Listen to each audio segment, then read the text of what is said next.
In 1698, in the heart of St. Mary's County, Maryland, the people of Leonardtown were suffering from a frightful plague of influenza that was killing off many of the townspeople. The winter was harsh and brutal, unlike any they'd ever lived through. Those not dying of illness were dying of starvation as their livestock froze to death in the bitter cold. Unfortunately, 1698 was also the peak of what is known as the Maryland witch trials.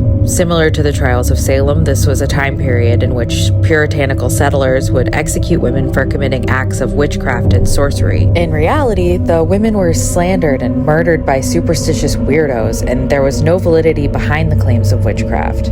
These were innocent women that were often killed merely because someone made an accusation about them that was simply unfounded. So during this historic winter in 1698, the townspeople needed someone to blame for their bad luck, and that was a woman who lived on the outskirts of town named Moll Dyer. Moll was a bit of a recluse. She lived in a ramshackle home, and when she was seen out and about, she was usually roaming the woods, collecting plants, and keeping to herself. This was enough evidence for the angry townspeople, who decided to take justice into their own hands. They gathered a mob and some torches and stormed Moll's little hut. They set it on fire, and as the flames swallowed up her home, Moll barely managed to escape, and she bolted past the angry horde. She ran deep into the woods until her legs gave out beneath her. She was found a few days later, frozen solid, with one hand pressed to a rock and her other hand stretched up towards the sky.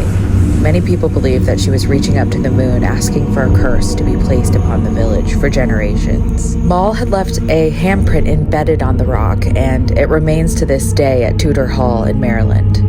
Legend has it that those who touch the rock suffer from terrible luck. Visions of shadow people, will-o-wisps, and ghost dogs are spotted on Moll Dyer Road.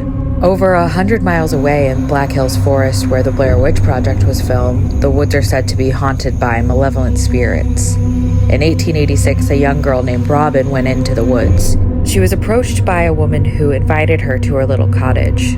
As they made their way through the forest, Robin noticed that the woman's feet never touched the ground. When they arrived at the cottage, the woman told Robin to wait in the basement. She waited a few hours before she decided to escape through a window and run back to the village. A search party had been sent out to find her, but they never returned. They were found days later, nude, tied together, disemboweled, with strange sigils carved into their body. The men who found them ran back to the town for more help, but as they returned, the bodies were gone.